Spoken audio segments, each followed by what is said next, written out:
Well, hello and welcome people in here to Echoes of Mystralia, a new action roguelite that just dropped on the Steam page. It's currently in a pre-alpha demo, and there is a playtest available on the Steam page if you want to check it out for yourself. This one is kind of a Hades mixed with MAGICRAFT.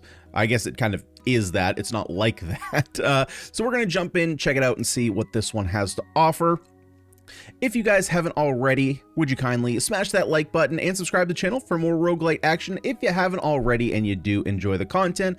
But for now, let's go ahead and jump in. Go ahead, grab a snack, grab a beverage, and sit back and relax, and let's go ahead and give this one a shot and see what we got. So let's jump into a new game here. It all began with a 300,000. Oh, we're going to turn up the audio just a bit. Can I pause in the middle of this? No, I can't. Okay. Yeah, we're gonna turn that audio up for you just here in a second. Perfect. There we go. I had to shake my legs a bit when I arrived. So as for combat, we do have two different spells here. Can I actually open that up from here? There we go. So here's kind of our UI here. So we have a bunch of inventory, although as far as the demo goes, I haven't really had a need for the inventory. We have two different spells here. So you have the wind boomerang on our X if you're playing on a Xbox controller, and a lightning beam on our Y. And basically each different spell is going to have a different shape, and we're going to get different modifiers. So there's two different kinds of modifiers. There's materialization, which is basically a new effect on the spell, and then there's modifiers, which we can use to then modify those materializations. So very much Hades-like, so we're going to go from room to room. Each further room is going to have a new kind of upgrade to us. So the shape that we saw here is actually for an upgrade for our spells. So our wind boomerang here, we shoot it out, comes back to us, deals a little bit of damage, and then of course we just have a straightforward lightning beam. It's just gonna, deal continuous damage to enemies. Pretty straightforward, pretty easy. There we go. Nice little room clear. But not forgotten. Where's my reward? There we go. There's our reward. So we collect this, and we're going to get an evocation here. So this is a modifier. Cast thunder strikes that deal 60% damage and applies static. So static builds up until it casts a lightning chain to nearby foes, also charged with static. Got it. Okay, so we need to apply static to multiple enemies here. So let's go ahead and we'll put it right here for now. So this is going to modify our wind boomerang spell, and you can see that it's actually working because it has those little green arrows. If for whatever reason spells and modifiers stop working, you'll actually see that disappear. Let's see, I don't remember, do I have any reason to break all these boxes? I don't think so. Okay, we're gonna go get another modifier here, or materialization. I guess it can be both. It can be either. We're everywhere. Let's see. So let's see if we can static up two enemies. Now, can we chain lightning here? Others are plagues sent by mages. Seems easy enough to do just that. Or I guess we're doing lightning damage, and then if... Oh, okay, I see. So it's actually making a chain lightning, and then if we have multiple enemies, it'll kind of chain between them. Okay, what do we want here? So we got a couple different types of abilities here. So we have void satellites. Okay, so we have basically just a Bible effect. Orbital beam casts a ray orbiting its source. Okay, or we have creates a stationary lightning trap placed on the ground. Triggered on spawn. But wait, let's see, creates a placed on the ground, damage applies static, triggered on spawn. But where does this start from? I think we're going to take this. So basically, like, my question is this being... Let's see. So we probably want the Thunder Thrower. Let's see. Modifiers affect the first materialization above, right? So our Wind Boomerang, I'm assuming, counts as a materializer. Or materialization. Percentage damage relies on the base damage of the materialization. So if we swap these, I believe this is indicating that it's modifying this. Let's see. So where are you creating?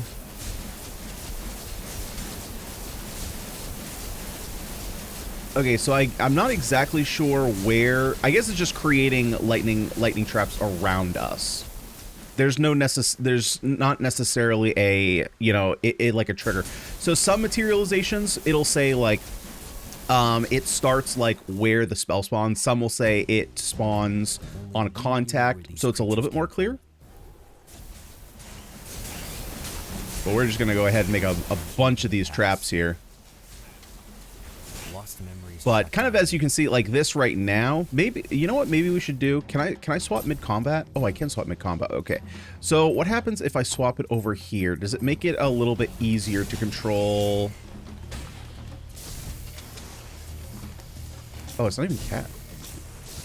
Oh, okay, it's only going to do it when I start. Okay, so then if it's only going to do it on cast rather than on channel, then I don't want it over here. So let's keep it over here for now. I was going to see if it was maybe easier to figure out where these traps are being placed, because right now it doesn't seem like I can really control their spawn.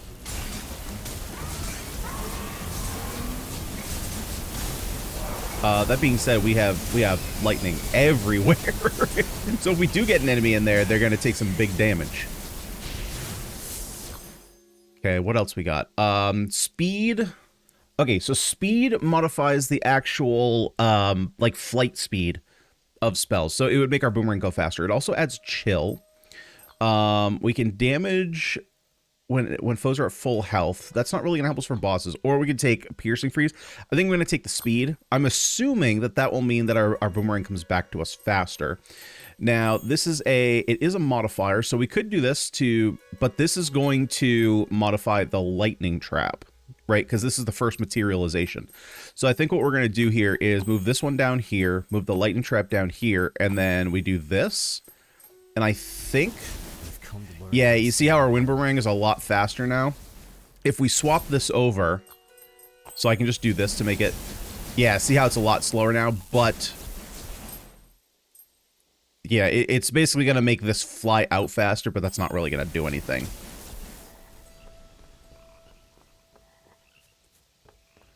And then what do we have here? Chat? we're going to chat to someone? Before it all fell apart. Oh, what do we got here? Hello, buddy.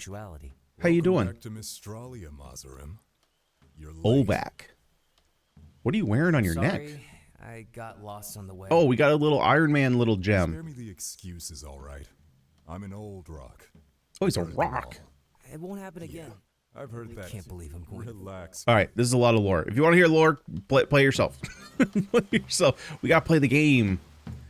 All right, and now the arrow, we go to a different zone. Now the map here, I'll be honest, I'm not exactly sure what the goal is here.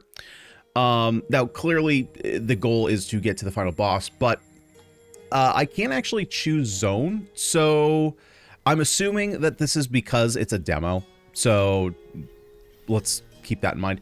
So basically we would go to fields, or we would go to cradle, and then we go to winding path for the boss. And then we choose between, I guess, one of these three. Then we have the boss. So I'm not sure exactly what the difference is going to be between zones. Perhaps it's just enemy types, because it seems like all the bonuses are the same. So I would assume it's just enemy types. One thing I do want to point out that I didn't mention in the intro here, but this game is kind of in the same world as another game from the same developers. So Mages of Mystralia is kind of their first venture into the whole spell crafting genre. And it's kind of similar to this. Now, to be completely fair, I haven't actually played Mages of Mystralia. I did look into it a bit before actually playing this one, Echoes of Mystralia. And I'm curious. So first of all, I'm curious if anybody has played Mages of Mystralia. I'm curious your thoughts on the gameplay of this one compared to Mages, because I have my own thoughts, but again, I haven't played the game. I've just seen kind of the trailers and the images on the Steam page. Channeling their powers. And I'm going to talk about that a little bit later, so that way you guys can kind of, create your opinions on this game first, and then we can talk about what my thoughts are, kind of comparing their two games, because this is kind of like a sequel. We have more bounce, more speed, or gain overflow. Cast lightning strikes while moving. Cast lightning strikes while moving, but gain overflow on hit. And then you cast lightning strikes on moving. So if I put that here, so I'm assuming we get a hit with this, and then I get a buff. that makes me do lightning strikes while I move? I had to get ready to meet the Guardian. No? Okay, I'm not quite sure how that's working then.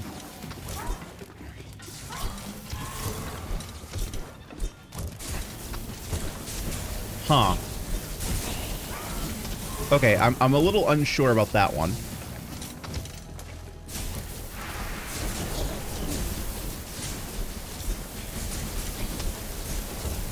Yeah, I don't really want to be locked into place.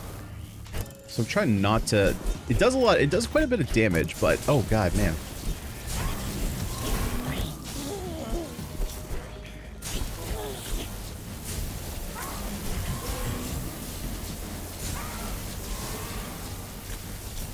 This guy's got a lot of health. There we go. Knock out that guy. While you're locked in place, there we go. Let's get damage. Wasn't in the forest, but in So, what happened? Let's see. What happens if I move this? Yeah, gain overflow. Cast lightning strikes while moving. So, let's do this. Let's swap this. Because I want the gain overflow to work on our boomerang. Cast fireballs in random directions. Triggered on distance. I'm not sure what that means, but I suppose what we can do...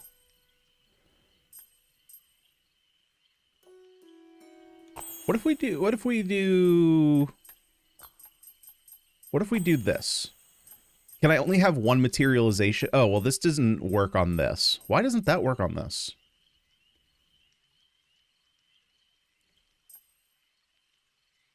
Trigger activates based on first materialization above. So is this implying that it's not going to work? Oh, no, it works. It works.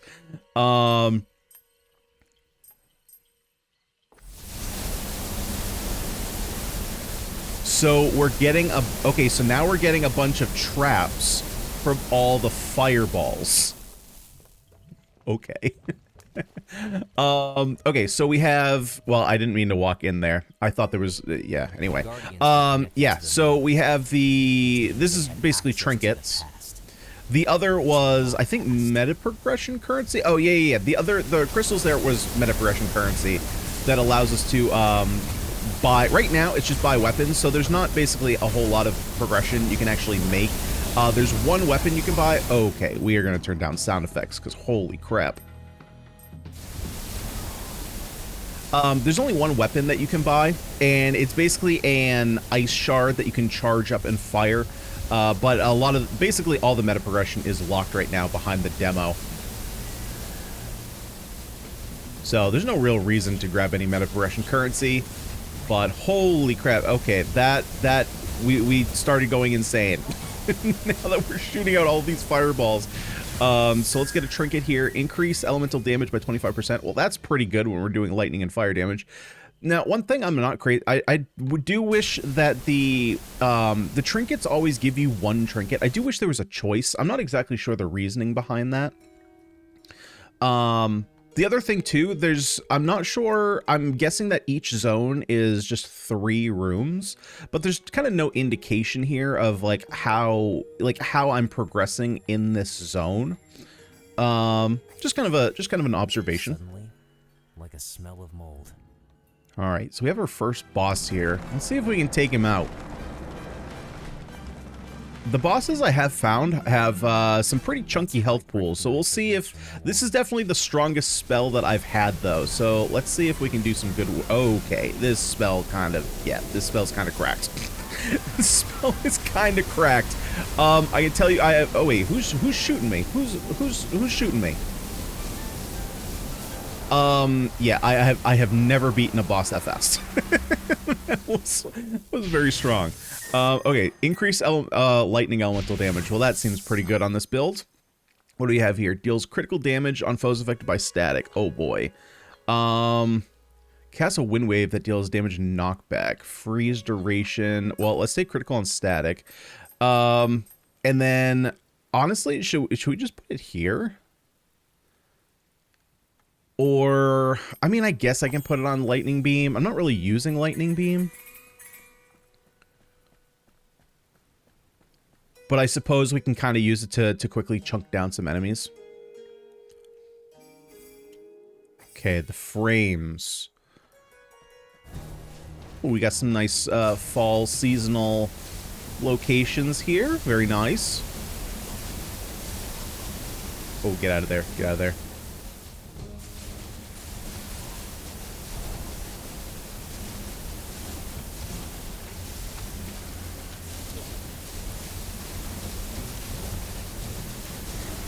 Yeah, so clearly a busted spell builder. Right? Clearly a busted spell builder. So you can definitely see the influence here, right? MAGICRAFT and HADES. Very clear what's going on here.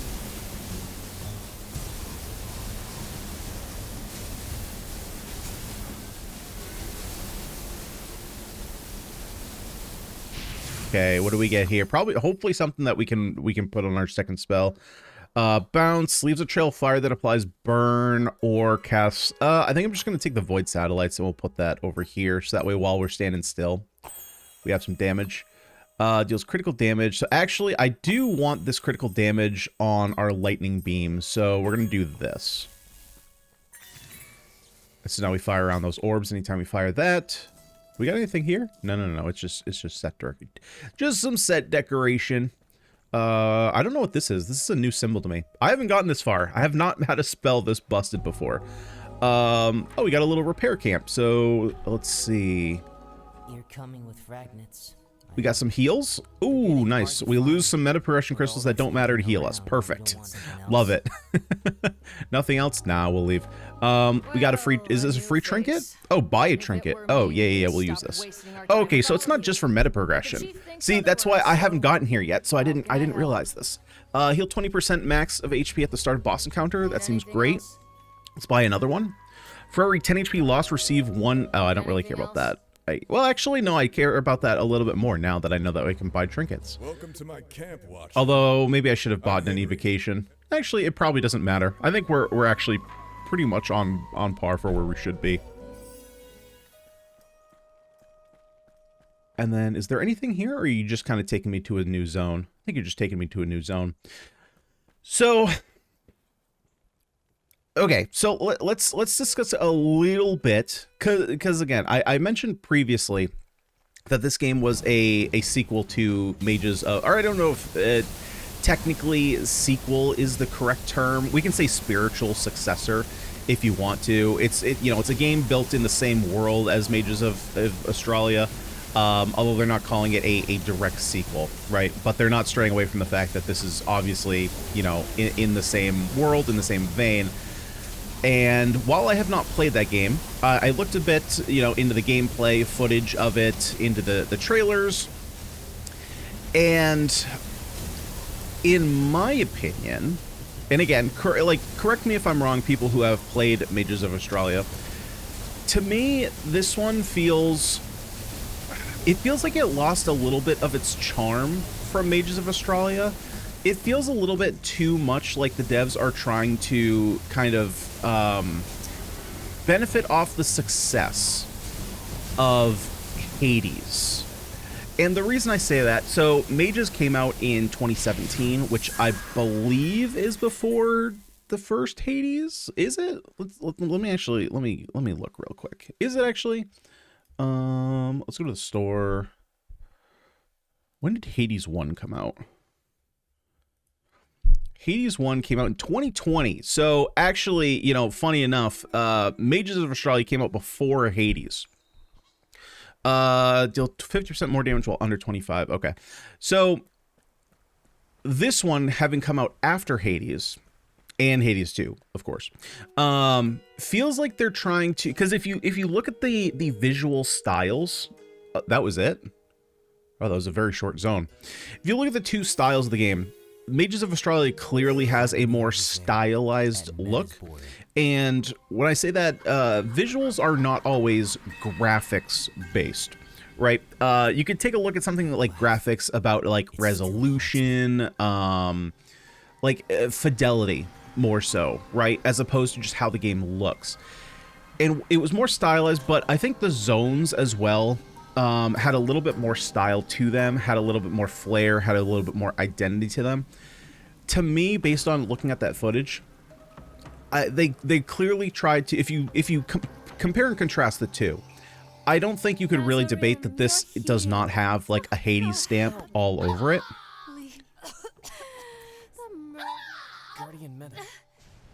All right, let's see if we can fight. Let's hold that thought. Let's see if we can beat this boss. I haven't fought her yet.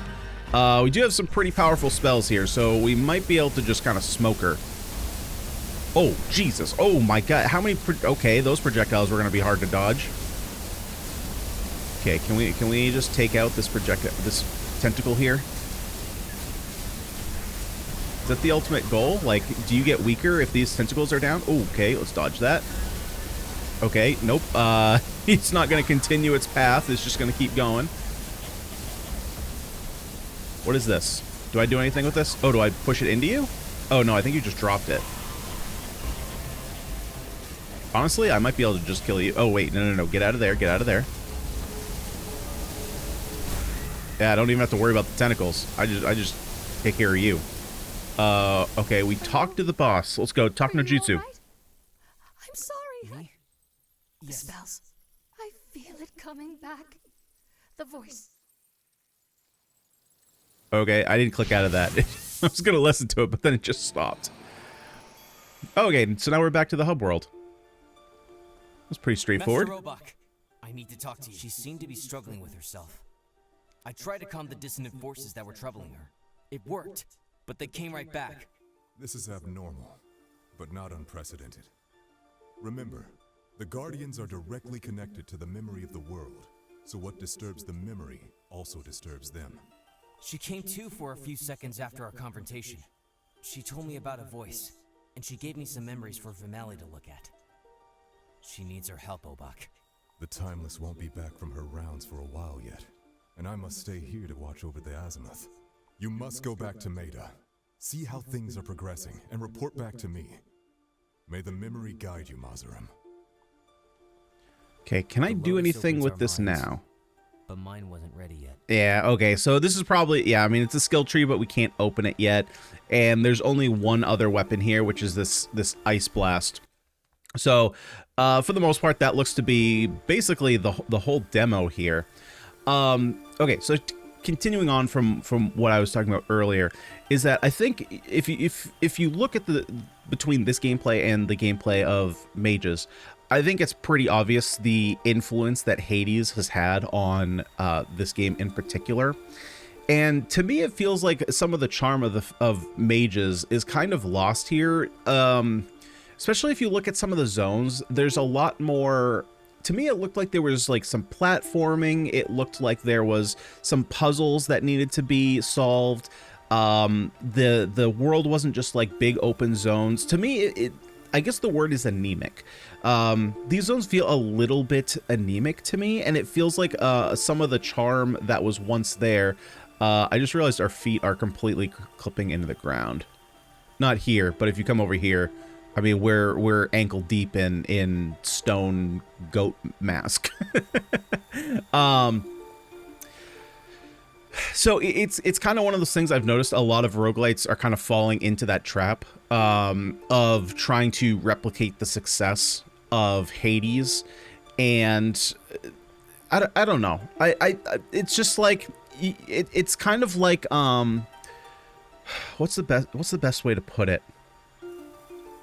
Like style over, is fidelity the right word here? Like style over substance in terms of look, right? Style is something that doesn't necessarily ever age, which is you know, it's one of the reasons why like World of Warcraft is still quite popular and doesn't see, or I guess not one of the reasons it's quite popular, but it's one of those reasons why the game doesn't feel as dated as it is. Because remember, World of Warcraft came out way back in, it was 2005, right? It's a 20-year-old game. And at this point, a lot of the games that came out in 2005 look quite dated, right? But it's because they're not trying to go for a more realistic look that the game can kind of have that longevity. And it's kind of like any game that you look at that is trying to capture the realistic look. I mean, if you look back at, say, like the first God of War, right? We could look at that now and be like, oh, no, that's not necessarily trying to be realistic. But I think that they were trying to way back then. And it doesn't stand up as well as, you know, the God of War games now, which now we look at them and we're like, oh yeah, this totally looks realistic. But are we going to say that in another, you know, 20 years from now? We might, 20 years from now, we might look back on the new God of Wars and be like, wow, this looks like crap. And, you know, we'd be surprised to hear that in our, you know, 2025 brains. But to be fair, you know, I remember playing games back when I was a kid. I remember playing, you know, Spider-Man and Spider-Man 2 Enter Electro and be like, wow, this looks great. This is like, you know, the best looking game I've ever played. To be fair, I was a child. But you look at it now and it's like, hey, Spider-Man, you ever going to open those fists? Like, you've been balling up those fists for, you know, 30 hours now. What's going on there, bud? Yeah, so in terms of, like, you know, overall style, you know, I kind of wish they went back to what they were already doing. I think they had a pretty good formula. I think they could have just kind of updated what they were doing as opposed to trying to kind of replicate what another studio is doing. That being said, when it comes to the actual spell crafting, I think that they've done a pretty good job at kind of streamlining it. Spell crafting in general has not necessarily been my strongest in other games. So like I've played a bit of MAGICRAFT and I got a little bit overwhelmed with how everything was working. Talking about like how the actual spell crafting was working. Now I didn't spend a ton of time in the game. I only have maybe an hour and a half of game time. So to be fair, I probably would have learned it more over time. But I think that their system here of having materialization and modifier really kind of streamlines it, and I don't want to say dumbs it down, but again, they did have a bit more complicated system in their first game, so I'd be curious. I would actually have to play with that system to kind of compare and contrast, because based on just imagery alone, this definitely looks like a more streamlined version of what they had before. But again, I can definitely, you know, speak on visuals because obviously I'm looking at a trailer, but in terms of actual gameplay and how it works, can't really comment on that and give it a fair shake without actually playing it. So as far as the game actually plays, it plays very nicely. Some of the bosses, so there is another boss instead of the tree boss that you could fight that's like a bell and it shoots fireballs. I've had a little bit of trouble dodging just because of the fact that when it shoots out fireballs, the arena's pretty small and they do spread, but they don't spread quite enough that you can kind of fit your way between. But that's it's a pretty straightforward fight. He likes to jump around, kind of hit you. I mean, he's a bell, right? So he's gonna come down and hit you there. So I will say that the game is significantly easier if you do have a busted spell, which I have not had before. So you know, finding that you know, having busted spells, obviously good. Let's actually go ahead. Let's run it one more time. Let's run it one more time. I wasn't going to, but you know what? We were only, no, I'd like to continue playing. Thank you. Let's see what else we can do. I wasn't going to do another run, but I think, you know, we were pretty short here. So if you're still here, thanks for hanging out with me. Let's do another quick run, because the runs are pretty short. The most tricky part of our job, it's not the fighting, nor the memories coming out of nowhere.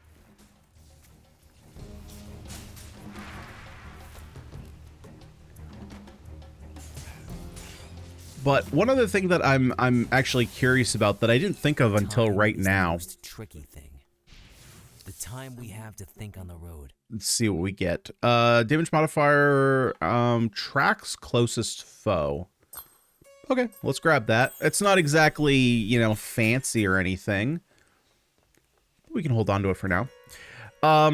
So I don't actually know if the characters in this game here are characters from the previous game. And so when it comes to the story of Echoes, do you need to have played the first one to understand or relate to the story. Because, ooh, okay, I'm gonna pick up I mean, there's no reason to have this one yet. I'm just gonna kind of store it down here. So we're gonna see if we can maybe have like a burn build. Although we kind of had that last, no, we were definitely more of like a shock build, but we'll see what we can do here. Because as of right now, and to be fair, I've not paid full attention to kind of what was going on with the characters. But I think, like, it's one thing with Hades and relating everything together, right? Because you already kind of have some familiarity with the world because it's based on the Greek gods, right? So even though, oh, what's her name? I was going to say Persephone. I know it's not Persephone. But the main character in that one, there's some familiarity there, right? Because is she the daughter of, she's not the daughter of Zeus, right? God, I forgot. It's been so long since I played. Let's see. Static damage, duration. Reduced duration? I guess it would make it so that our attack comes back to us faster. Let's do faster and chill. Let's put that down here.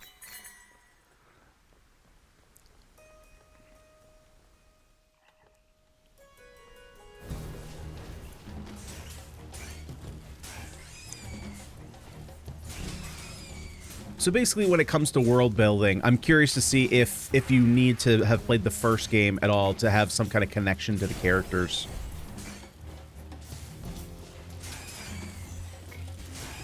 Right? That's kind of the advantage of having a theme where people are kind of already familiar, even though they're not necessarily familiar with this instance of your characters. They already kind of have some background knowledge of what the characters are like.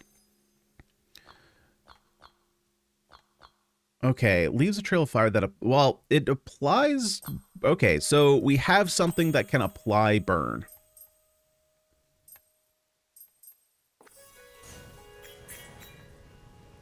Okay, it's not the best thing to apply burn, but it's something, so we'll give that a shot.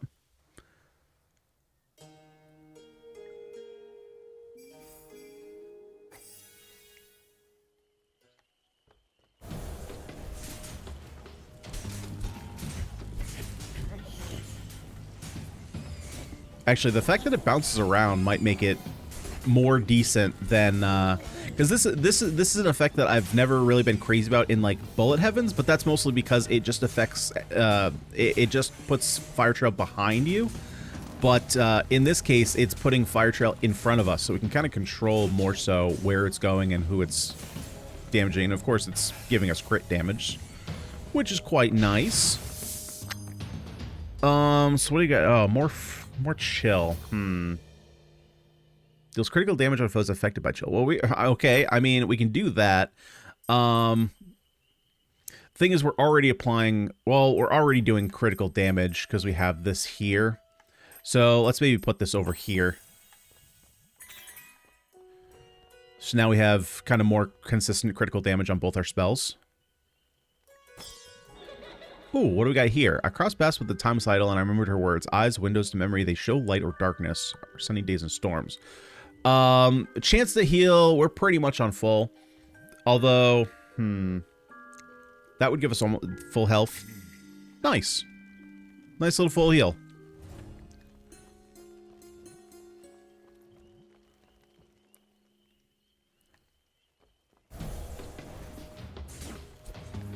Alright, so we got this zone again. So it looks like in the demo, at least, and to be fair, it is a pre-alpha demo, so it's going to be, like I said, pretty bare bones in terms of like features and all that. So it looks like we do have just the same arenas time after time.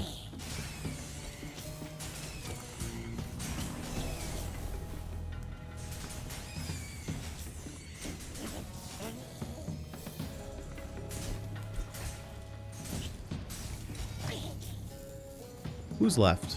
Oh, we got, oh, there's a whole like third tier up here. I thought that was it, just the 2 tiers.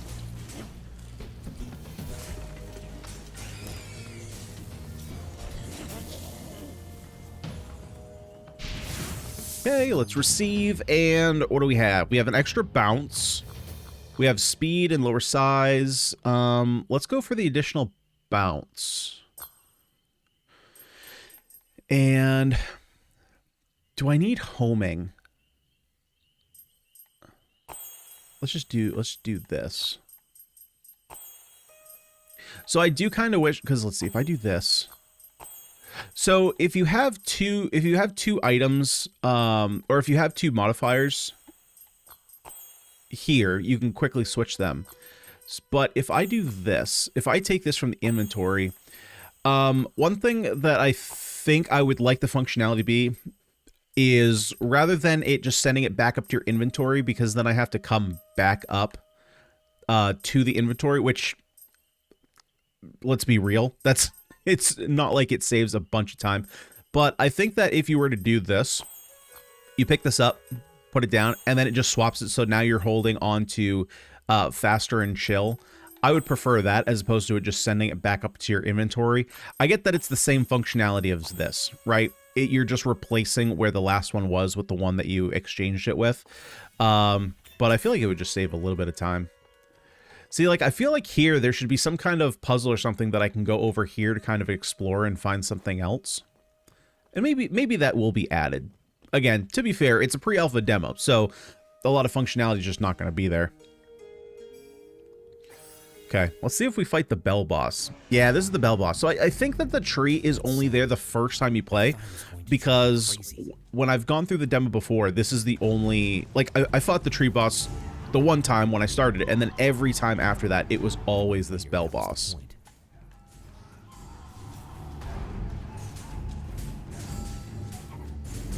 But you do have to make sure... Okay, so here's this fire attack.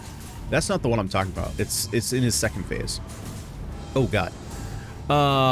You gotta be careful, because when he does this area attack, your dash is only barely far enough. Like, if you're right up on him, it's only barely far enough to actually get out of the zone.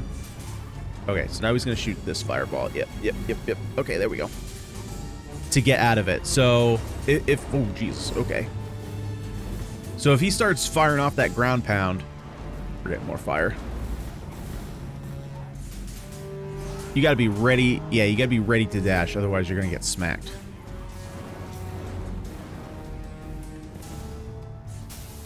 Alright, nice.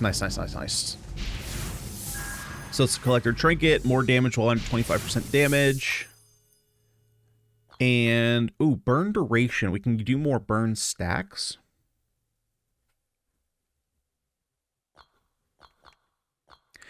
So... I'm assuming that...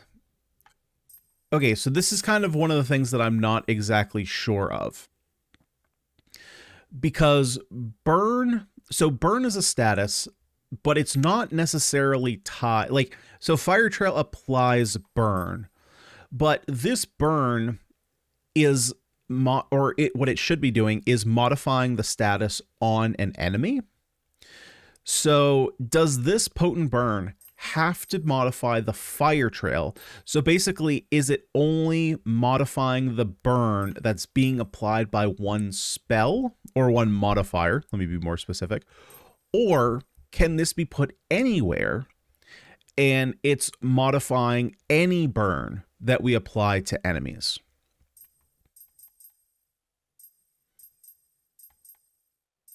I don't know. I think I'm going to take this out. We're going to do this. Because I'm going to assume that it does have to be applied to... Because, like, this is a modifier. It's not a materialization. So, technically, the leaves of trail of fire that applies burn is being applied to the wind boomerang.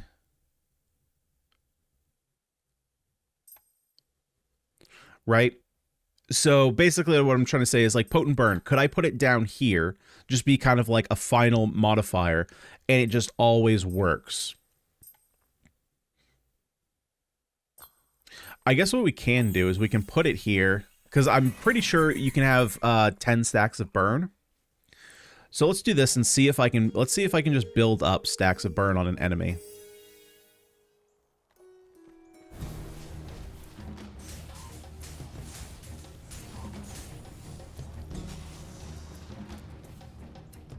Problem is, it's gonna have to be a chunky enemy, because I don't think I'm gonna be able to build up enough stacks here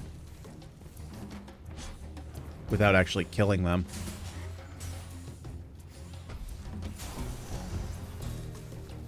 Well, I suppose what we can do is we can see how long those stacks are staying on.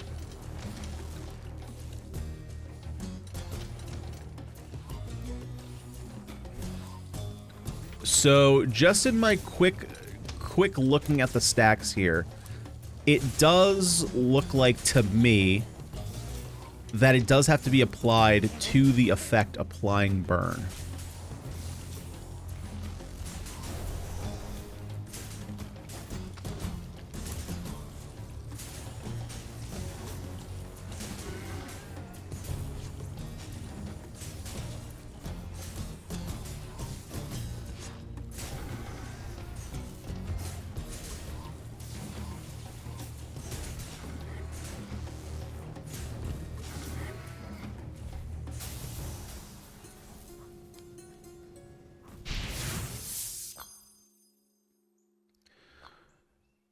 Deals critical damage on foes affected by chill. Damage after each bounce.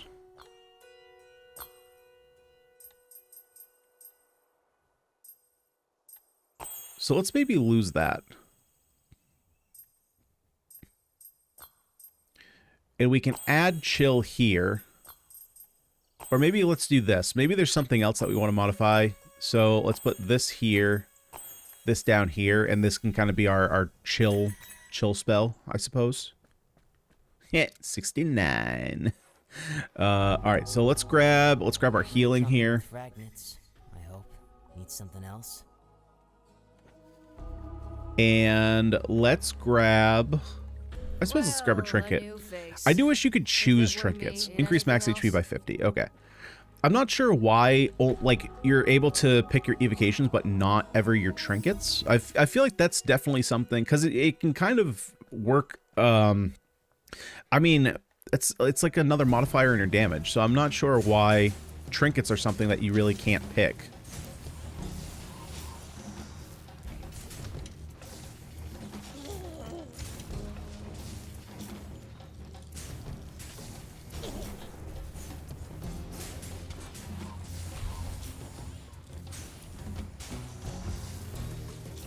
Oh, okay. So actually our lightning beam here, because it attacks so quickly, we can actually freeze enemies very quickly. I wonder how that's going to work on the boss. If we can, we probably can't freeze the boss. Actually, I know for a fact we can't freeze the boss. I can speak from experience that I had a build before where I was just applying chill with my wind boomerang, and it was not applying chill to the boss. Now, I believe we can burn, and I believe we can shock, but not chill. So there's a little bit of inconsistency of what debuffs you can apply to the boss, but we'll have to see when we get there. We don't need that again. We don't really need any of these. I guess we'll just take void satellites.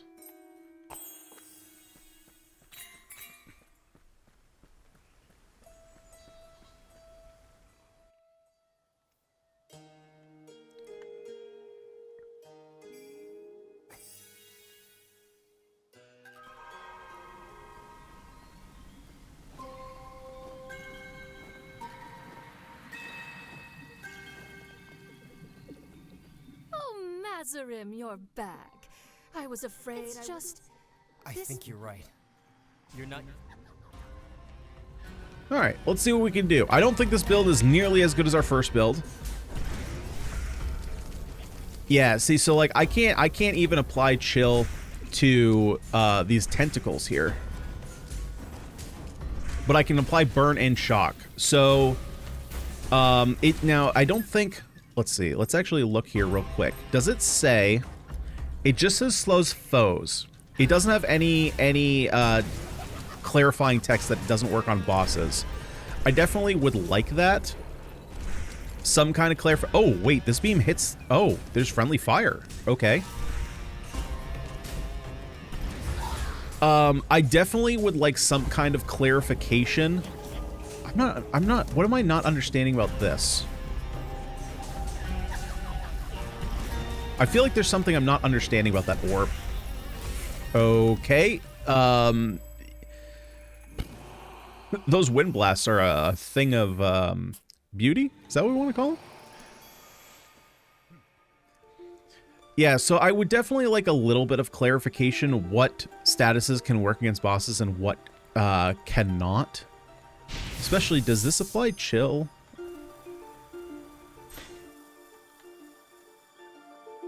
Oh, I actually can't see what it is until I...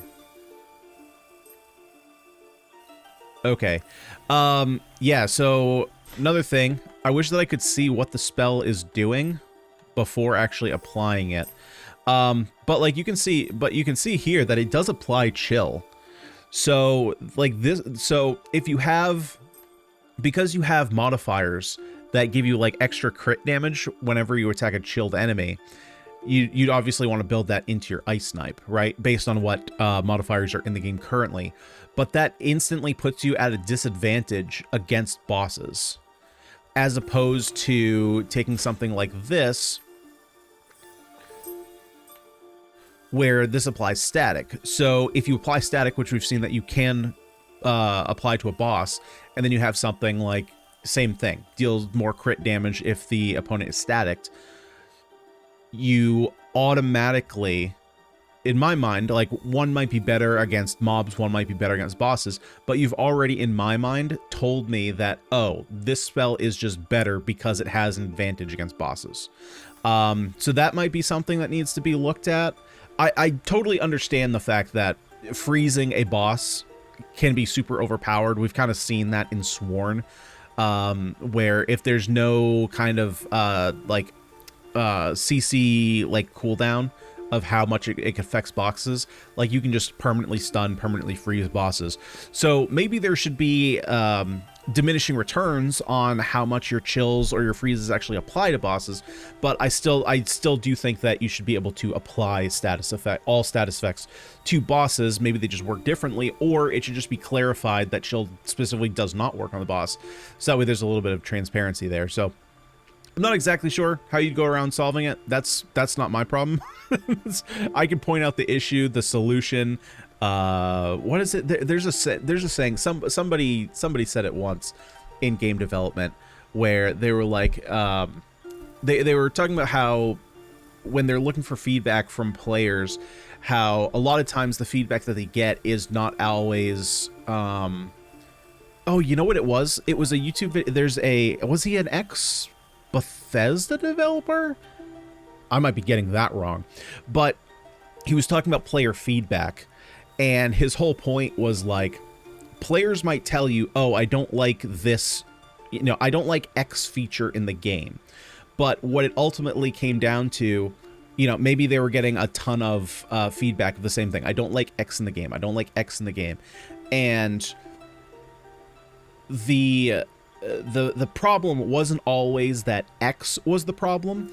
It was more so that Y didn't exist, right? And so his whole point was that players often will, and they can tell you what is wrong, but they're not always going to have the best insight of what the solution is. And so that's up to the game developers to, one, if the reviewers and commenters aren't being super specific about what they don't like, let me try and think of a quick example here. So it's kind of like,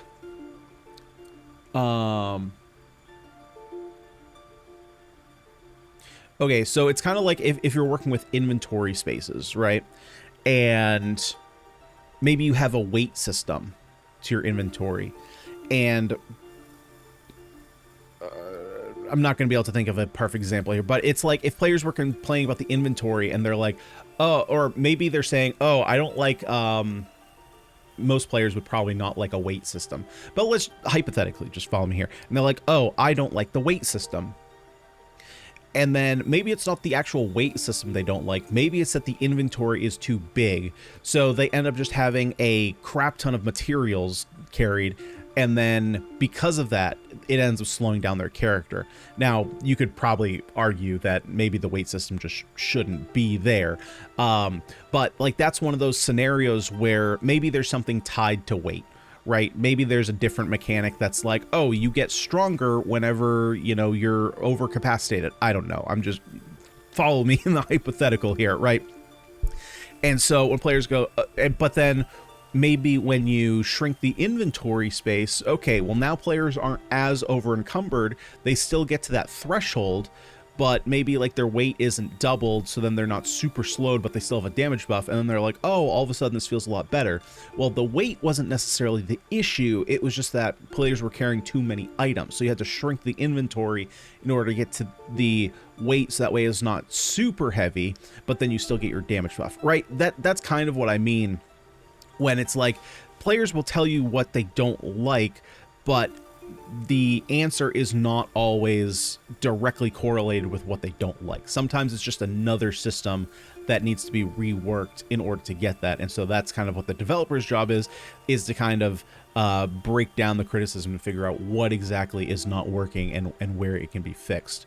But anyway, guys, that's going to do it for this one. Echoes of Mystralia, what'd you think? Let me know down below in the comments section. Of course, if you did have some fun with me today, would you kindly smash that like button and subscribe to the channel for more roguelite action? I've been Ganyonz. Thank you so much for watching, and I'll see y'all in the next one.